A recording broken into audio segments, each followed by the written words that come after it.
नमस्कार किसान भाइयों, मैं हूं आपका डॉक्टर के भारद्वाज और आप देख रहे हैं ब्रजराज कृषि फार्म यूट्यूब चैनल। दोस्तों, आप लोगों ने भारी मात्रा में फ़ोन किए हैं, मैसेज किया है और आप जानना चाहते हैं कि आलू की खेती की तैयारी और संतुलित खादों माइक्रोन्यूट्रिएंट्स का यूज किस तरह से करें जिससे हम कम लागत में अधिक से अधिक पैदावार ले सकें। आज इसी पर हम वीडियो लेके आए हैं आपके सामने।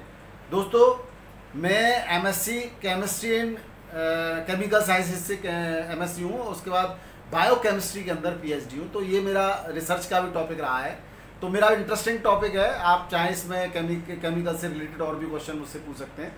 तो आज हम उसी अनुभव के आधार पर मैंने एक्टिविटी सीरीज होती है, एक्टिविटी सीरीज केमिकल कौन सा ज़्यादा रिएक्टिव है, कौन सा लेस रिएक्टिव है, उसके बेस पर केमिकल कौन से आपस में रिएक्शन कर सकते हैं और वो रिएक्शन करके जो प्रोडक्ट बनाएंगे वो वाटर सॉल्युबल है कि नहीं है, उन पर भी हम चर्चा करेंगे। तो पौधे के जो माइक्रोन्यूट्रिएंट्स को एब्जॉर्ब करते हैं या मुख्य तत्वों को एब्जॉर्ब करते हैं, वो जब तक एब्जॉर्ब नहीं करेंगे तब तक वो घुलनशील नहीं होगा।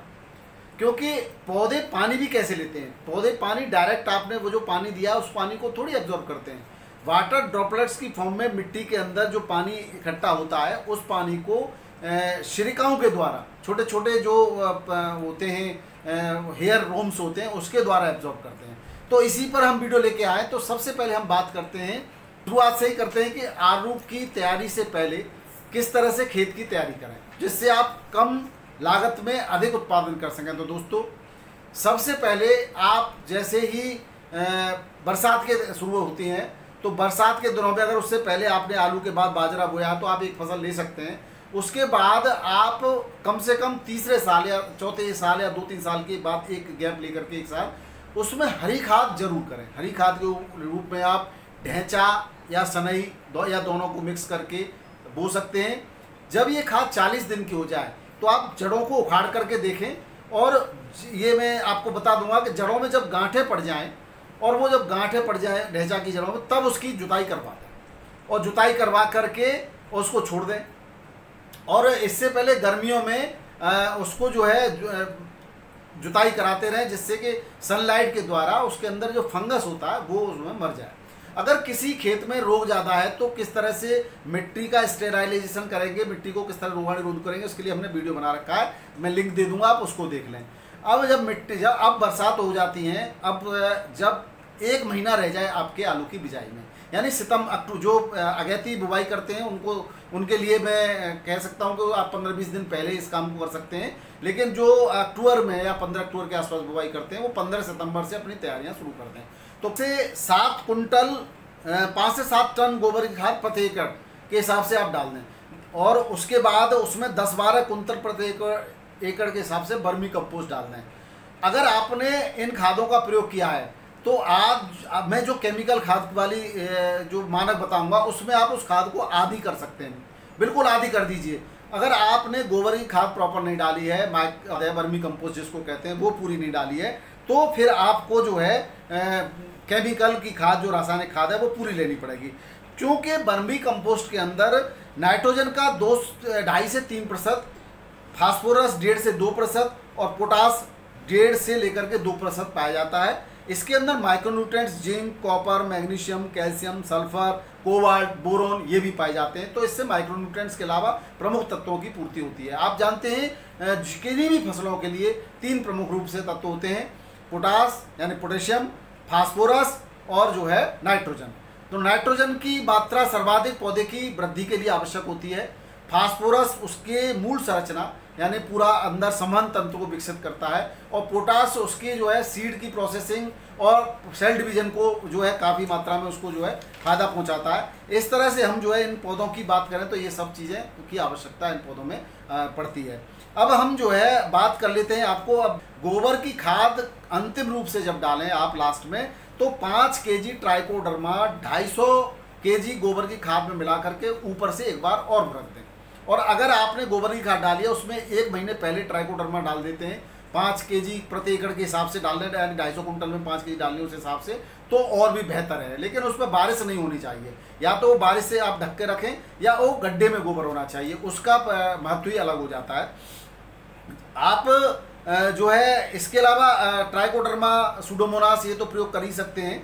अब हम जो बात करें कि आप इसके अंदर रासायनिक खाद कौन कौन से प्रयोग में लेंगे, तो रासायनिक खादों की बात करें तो आपकी मिट्टी कैसी है उसकी अगर जांच आप करा लेते हैं तो बेहतरीन। जिस मिट्टी की कमी है फिर तो वो रिकमेंड लैब वाले कर ही लेते हैं कि ये खाद आप डाल दीजिए। अगर आप जांच नहीं कराते हैं तो जो संतुलित खादों के प्रयोग की बात करें, अगर आप, मैंने पहले ही बता दिया, अगर आपने गोबर की पर्याप्त खाद डाली है और वर्मी कंपोस्ट का यूज़ किया है तो आप जो मैं खाद बता रहा हूँ उसका आधा कर दें।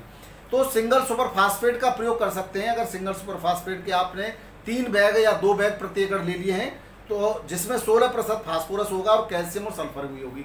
तो इसके अलावा फिर आप जब इसको सिंगल सुपर फास्फेट को लेंगे तो देखिए एक और बात बता दूं मैं आपको कि हम 3 तरह से आलू की जो है प्रोडक्शन करते हैं। एक तो बीज के लिए, एक जो है राशन का आलू जिसको बोलते हैं जो खाने के लिए, और तीसरा होता है प्रोसेसिंग के लिए। प्रोसेसिंग में मोटा आलू जाता है जो कंपनियां सीधे कॉन्ट्रैक्ट एग्रीकल्चर कराती हैं, कंपनियां खरीदती हैं सीधे उस आलू को। तो सीड के लिए जो आलू करते हैं उसमें हमें कम खाद की मात्रा की आवश्यकता होती है, और अगर हम आलू जो है प्रोसेसिंग के लिए कर रहे हैं तो उसमें थोड़ा सा उससे ज़्यादा रासायनिक खादों का प्रयोग किया जाता है। और अगर हम आलू जो है राशन और प्रोसेसिंग के लिए कंपनियों के लिए कर रहे हैं तो थोड़ा और ज़्यादा मात्रा होती है। तो अगर हमने इसके लिए एक चार्ट बनाया है, आप ये चार्ट देख सकते हैं। तो देखिए अगर हम सीड के लिए तो डीएपी आपको यूज करना है वो 1.5 बैग प्रति एकड़ के हिसाब से यूज करना है बीज के लिए, और यही जो 1.5 बैग ही राशन के लिए करना है। और पोटास, यानी मुख्य तत्व की बात कर रहे हैं पोटास। पोटास में भी देखो 2 तरह की पोटास आती है। एक आती है MOP, मॉडरेट ऑफ पोटास बोलते हैं। इसके अंदर क्या होता है, इसके अंदर क्लोरीन होती है। तो क्लोरीन जो होती है वो जो है खेत में काफ़ी कुछ नुकसान पहुंचाती है। अगर हम मॉडरेट ऑफ पोटास की बात करें तो अगर MOP में इसमें क्या होता है 60% पोटेशियम और 47% क्लोरीन होती है। और अगर हम इसकी जगह SOP का प्रयोग करते हैं तो ज़्यादा बेहतर होता है। अगर आपकी मिट्टी क्षारीय है, सैलाइन जो है सॉइल है, उसमें तो आप MOP का बिल्कुल भी प्रयोग न करें, उसकी जगह पे SOP का ही प्रयोग बेहतर रहेगा। साइंटिस्ट कोई भी, ये मैं जो आपको बता रहा हूँ ये एग्रीकल्चर यूनिवर्सिटी चंडीगढ़ और एग्रीकल्चर यूनिवर्सिटी जो है उत्तर प्रदेश की, लखनऊ की, दोनों की रिकमेंडेशन के हिसाब से मैं बात कर रहा हूँ आपको। तो यहाँ पर SOP में 48% पोटाश होता है और 18% सल्फर होता है। सल्फर जो होता है वो बैक्टीरिया रोधी होता है, फंगस रोधी होता है, जबकि क्लोरीन आपकी सैलाइन यानी कि उसके अंदर क्षारीयता को और बढ़ाएगा। इसमें अगर आप MOP यूज करते हैं तो MOP सीधा खदान से निकल के आता है और सीधा खेतों में लाल रंग का होता है, दानेदार आपने देखा हो मिट्टी होती है, वो सीधा खेतों में आ जाता है। इसके अंदर साल्ट इंडेक्स यानी कि इसके अंदर नमक की जो मात्रा होती है वो 116 होती है, और जबकि SOP के अंदर क्लोरीन को खत्म कर दिया जाता है प्रोसेसिंग के थ्रू, और जो साल्ट इंडेक्स है उसके अंदर वो जो है 46 होता है, यानी कि वो उसके अंदर नमक की मात्रा कम होती है जो मिट्टी को के लिए हानिकारक कम है, और ये मिट्टी के लिए हानिकारक ज़्यादा, वो लगभग ना के बराबर हानि पहुंचाता है। अगर हम पानी में घुलनशीलता की बात करें तो दोनों ही अच्छी तरह से पानी में घुलनशील हैं। अगर घुलनशील नहीं होगा तो पौधे को पूरी मात्रा इसकी नहीं मिलेगी। और लीचिंग की समस्या आती है MOP में, SOP में लीचिंग की समस्या बिल्कुल नहीं आती। इसके अलावा क्षारीयता को MOP और बढ़ा देगा, जबकि SOP क्षारीयता को नहीं बढ़ाता है। तो इसलिए SOP यानी सल्फेट ऑफ पोटाश का यूज करें तो ज़्यादा बेहतर है, और उसको कम मात्रा में भी यूज किया जाता है। अगर उसका 1.5 बैग ले रहे हैं तो इसका 1 बैग से ही काम हो जाएगा, यानी MOP का अगर 1.5 बैग लेते हैं तो SOP का केवल 1 बैग ही यूज करें। इसके बाद हम अगर एक टेबल की बात करें तो यहाँ पर बीज के लिए मैं बता रहा हूँ DAP का 1.5 बैग 1 एकड़ की हम बात करते हैं, राशन आलू के लिए 1.5 बैग, और प्रोसेसिंग के लिए 2 बैग की आवश्यकता होगी। अगर हम यूरिया की बात करें तो यूरिया इसमें बिजाई के समय सीड में भी 1 बैग देना है और प्रति एकड़। और अगर आप टेबल पोटैटो की बात करें राशन आलू की तो वहाँ पे भी आपको 1.5 बैग प्रति एकड़, यहाँ पे 1 देना है तो वहाँ 1.5 बैग प्रति एकड़ बिजाई में देना है। और अगर हम प्रोसेसिंग वाले आलू की बात करें तो वहाँ 2 बैग बिजाई में आपको प्रयोग करने हैं बोते समय। और अगर हम बात करें MOP की तो MOP यानी मॉडरेट ऑफ पोटाश अगर यूज करते हैं तो वो 1.5 बैग करना है, अगर SOP यूज कर रहे हैं तो 1 बैग करना है। ये सीड के आलू में। अगर हम राशन के आलू की बात करें जो इसको हम टेबल पोटैटो बोलते हैं, उसमें आपको MOP का 1.5 बैग यूज करना है। और अगर हम प्रोसेसिंग के आलू की बात करें तो वहाँ पर MOP के 2 बैग यूज करने हैं। ये जबकि आपने कोई भी आपने गोबर की खाद प्रयोग में नहीं ली। दूसरा जो है, इन खादों का प्रयोग जो है एक बात पर डिपेंड करता है कि आपने पिछले साल कितना DAP दिया था। यानी कि आप जो DAP की ज़्यादा मात्रा दे देते हैं तो वो अघुलनशील अवस्था में जो है मिट्टी के अंदर पड़ा रहता है। अगर आप उसको प्रोसेसिंग करना चाहते हैं तो इसके लिए मैं आपको जैविक विधि बताऊंगा, वो किसी और वीडियो में, मेरे वैसे वीडियो पड़े हुए हैं इस पर, उसमें मैं आपको बता पाऊंगा, बहुत लंबा वीडियो हो जाएगा।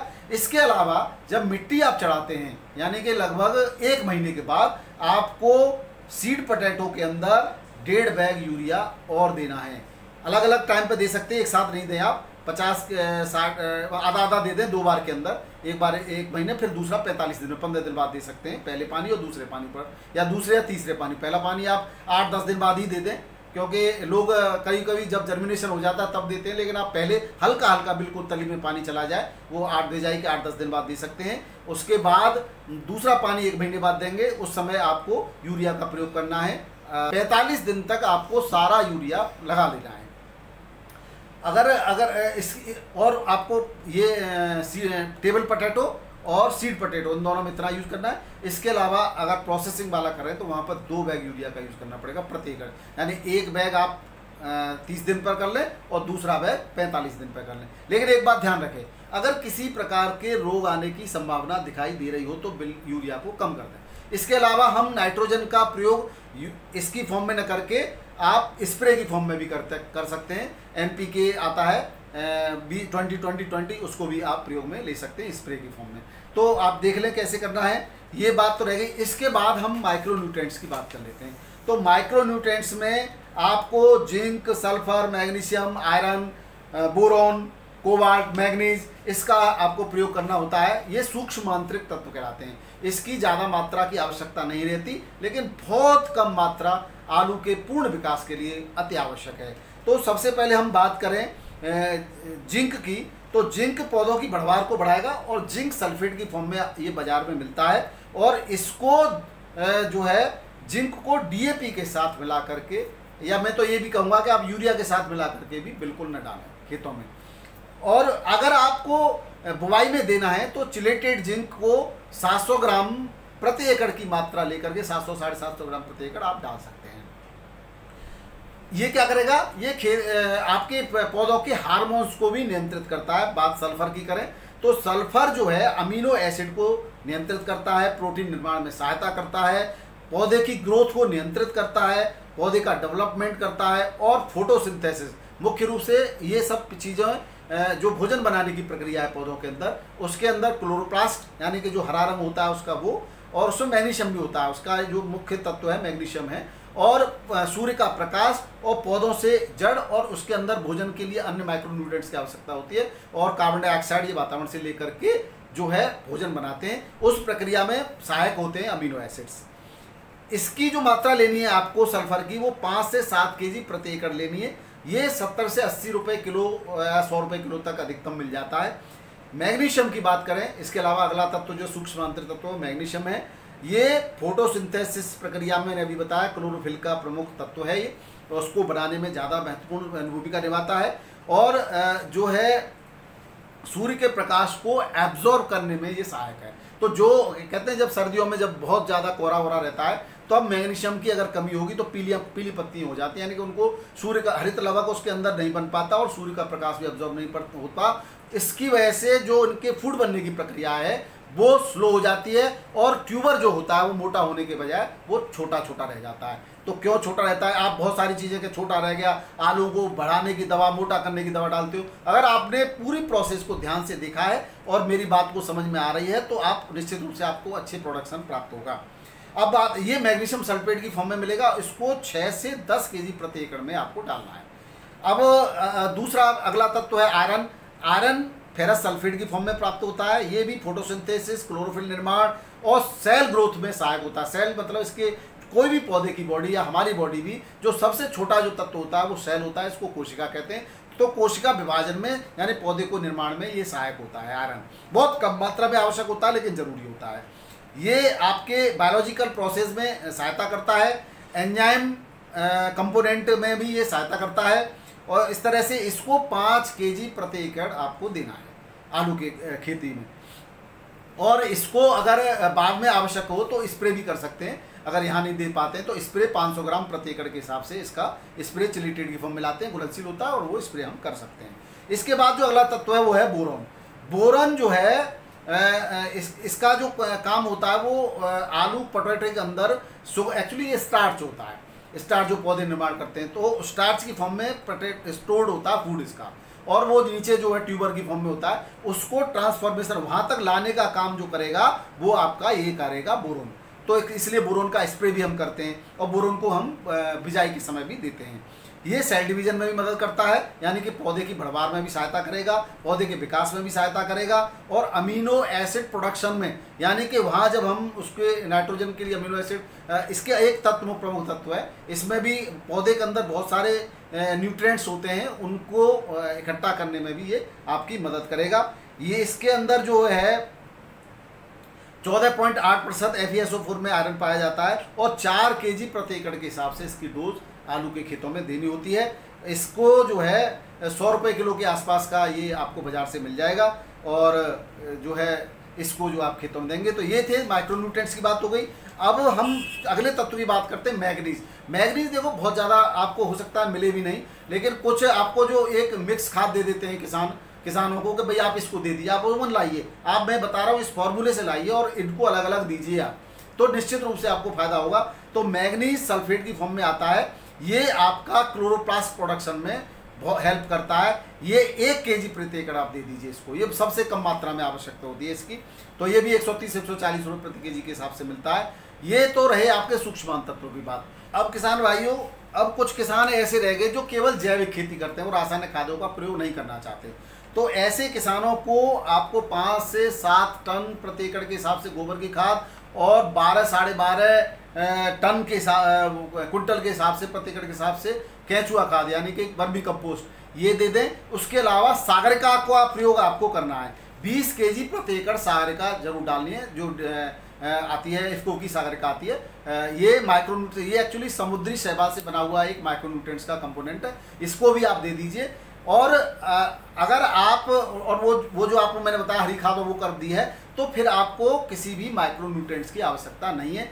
फिर मैं आपको जैविक माइक्रोन्यूट्रिएंट मेरे इसमें कम मिल जाएगा, आपको मेरे वीडियो में सर्च करें, जैविक माइक्रोन्यूट्रिएंट्स मैंने बना रहा बताया, उसको आप दे सकते हैं, जैविक तरीके से भी आप कर सकते हैं। अब आपको बात आती है कि सीड ट्रीटमेंट, सब सीड ट्रीटमेंट की बात कर लेते हैं। सीड ट्रीटमेंट बहुत ज़रूरी होता है। सीड ट्रीटमेंट करने के लिए, अच्छा एक सीड की साइज की बात करें तो साइज 40 से 50 ग्राम का सबसे बेहतर साइज होता है। अब ट्रीटमेंट 2 तरह से आप कर सकते हैं।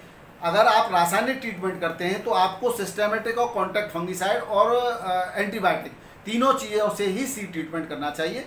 अगर आप कॉन्टैक्ट फंगिसाइड और सिस्टेमिक फंगिसाइड करते हैं तो कॉन्टैक्ट क्या होते हैं, कॉन्टैक्ट आपके ऊपर जो है लेयर बना लेता है और जो भी बैक्टीरिया या फंगस इसके कॉन्टैक्ट में आता है उसको खत्म कर देता है, और सिस्टेमेटिक उसके सिस्टम में यानी अंदर चला जाता है, और अंदर भी अगर कोई फंगस चला जाता है तो उसको ही मार देता है। इसलिए दोनों का ही प्रयोग करना चाहिए। आप थायोफ्लूजामाइड और थायोमेथोक्सेम एक्टारा का प्रयोग कर सकते हैं, जो हम करते हैं, ये सबसे बेहतर है। इसके अलावा बेंकोजेब वगैरह का आप करते ही हैं, वो भी आप कर सकते हैं। अगर आप जैविक तरीके से सीड ट्रीटमेंट करना चाहते हैं तो आप गौमूत्र और गाय का मठा और हींग ये लेकर के भी, और आप जो है अकौआ की पत्ती का जो है अरक वो ले सकते हैं। उसके अलावा बढ़िया ट्रीटमेंट हो जाता है, नीम ऑयल, ये सब चीज़ें ले सकते हैं। इसके अलावा आप जैविक ट्रीटमेंट के लिए ट्राइकोडर्मा और जो है ट्राइकोडर्मा डाल करके भी सीड ट्रीटमेंट किया जा सकता है। तो सीड ट्रीटमेंट की ये अलग विधियाँ हैं। और अगर जो लोग बिल्कुल ही जैविक विधि से खेती करना चाहते हैं उनके लिए ये केवल सीड ट्रीटमेंट भी जैविक ही करना चाहिए। तो ये थे इस सीड ट्रीटमेंट की बात हो गई। अब आप जो है बुवाई की बात करें तो बुवाई में हम जो करते हैं तो 2 तरह से बुवाई करते हैं। एक तो पारंपरिक विधि है, यानी कि जो बेड होता है वो 16 इंची का, और जो इसके बीच में गैप जो होगा वो भी 16 इंची का होगा, और उसमें पौधे से पौधे की दूरी 8 से 10 इंची की होगी, 6 इंची भी ले लेते हैं। अब आजकल जो प्रचलन में आ रही है वो बेड विधि आ रही है। तो बेड विधि के अंदर 5 से 7% सीड ज़्यादा लगता है, प्रोडक्शन भी ज़्यादा होता है, लेकिन इसके एक डिमेरिट ये है अगर आपकी पकी फसल पर या उस समय जब सीड का फुलाव होता है उस समय बारिश हो जाती है तब फुलाव रुक जाता है, तो इसके थोड़े डिमेरिट भी है, लेकिन उत्पादन बेड वाली विधि से ज़्यादा आता है और लेबर का खर्चा भी कम आता है, क्योंकि इसके लिए लेकिन बिल्कुल समतल भूमि होना आवश्यक है। तो ये आप दोनों तरह से आप बिजाई कर सकते हैं। इसके अलावा अगर हम बात करें कि क्या जो है मिलाना चाहिए खादों में, क्या नहीं मिलाना चाहिए, तो खादों में मिलाने के लिए आपको मैं बता दूं, ये चार्ट आपको है, इसका आप स्क्रीनशॉट ले लें या डाउनलोड करने के बाद इसका एक बिल्कुल चार्ट अपने मन में बिठा लें। तो बिल्कुल क्या क्या नहीं मिलाना चाहिए वो मैं बता देता हूं। तो कैल्शियम नाइट्रेट के साथ अमोनियम नाइट्रेट को बिल्कुल नहीं मिलाना चाहिए। पोटेशियम सल्फेट के साथ कैल्शियम नाइट्रेट को बिल्कुल नहीं मिलाना चाहिए। अमोनियम फास्फेट के साथ कैल्शियम नाइट्रेट को नहीं मिलाना चाहिए। ये तो रही बात। इसके अलावा आयरन यानी FeSO4 फेरस सल्फेट की बात कर रहे हैं हम, जिंक, कॉपर, मैग्नीज, इनके सल्फेट की फॉर्म में आते हैं। तो ये जो माइक्रो न्यूट्रिएंट्स हैं इनको DAP के साथ कभी नहीं मिलाना। DAP अमोनियम फास्फेट आता है, डाई अमोनियम फास्फेट, तो उसके साथ कभी नहीं मिलाना दोस्तों। इसके बाद चिलेटेड अगर आपको डालना है खेत में, तो चिलेटेड में अगर आपने आयरन, जिंक, कॉपर, मैग्नीज ये लिया है तो इसको आप तुरंत मिला करके तुरंत डाल दीजिए। ये तो आप कर सकते हो, लेकिन मिला करके रख दिया तो ये इसका एक प्रेसिपिटेशन हो जाएगा और ये इंसॉल्युबल हो जाएगा वाटर के अंदर, तो ये पौधे को मिलेगा नहीं। तो न तो आपको जिंक मिलेगा और न DAP मिलेगा, दोनों में नुकसान पहुंचाएगा। इसका विशेष ध्यान रखें आप। आपको यूरिया में क्या नहीं मिलाना है? यूरिया में कैल्शियम सल्फेट नहीं मिलाना है। यूरिया में सिंगल सुपर फास्फेट नहीं मिलाना है। यूरिया में सुपर फास्फेट नहीं मिलाना है। यूरिया में ट्रिपल सुपर फास्फेट नहीं मिलाना है। यूरिया में मॉडरेट ऑफ पोटास भी नहीं मिलाना है। ज़्यादातर मॉडरेट ऑफ पोटास MOP मिला करके देते हैं, मैंने भी देखा है और पहले मैंने भी दिया है, लेकिन जब से मैंने इस पर रिसर्च करना शुरू कर दिया, देना बंद कर दिया। तो ये आप यूरिया और पोटास को कैल्शियम वाला क्लोरीन वाला पोटास जिसके अंदर क्लोरीन पाई जाती है, मैंने पहले ही बताया, उसमें नहीं मिलाना है। आप SOP में मिला सकते हैं। तो ये आपको कैल्शियम अमोनियम नाइट्रेट में जो नहीं मिलाना है वो मैं बता दूं, उसमें भी सिंगल सुपर फास्फेट नहीं मिलाना है, सुपर फास्फेट नहीं मिलाना है, ट्रिपल सुपर फास्फेट नहीं मिलाना है। आप MOP जो KCl है, पोटेशियम क्लोराइड, उसको तो तुरंत मिला करके तुरंत अगर बिखेर दे तो इतना नुकसान नहीं होगा। ज़रूरत क्या है, आप अलग अलग बिखेर दीजिए, थोड़ा समय तो लगेगा, थोड़ा मेहनत लगेगी, इसको नहीं मिलाएं तो बेहतर है। मेरी राय तो यही रहेगी। तो ये चार्ट है, आप पूरा इस चार्ट को नोट कर लीजिए और मन में बिठा लीजिए, ये चीज़ें नहीं मिलानी है। उसके बाद जब स्प्रे होगा तो हम अगले वीडियो में फिर से आपको जानकारी देंगे। आशा है आपको वीडियो पसंद आया होगा। आप वीडियो देखने के लिए बहुत बहुत धन्यवाद। नमस्कार, आदाब, सत श्री अकाल, राधे राधे।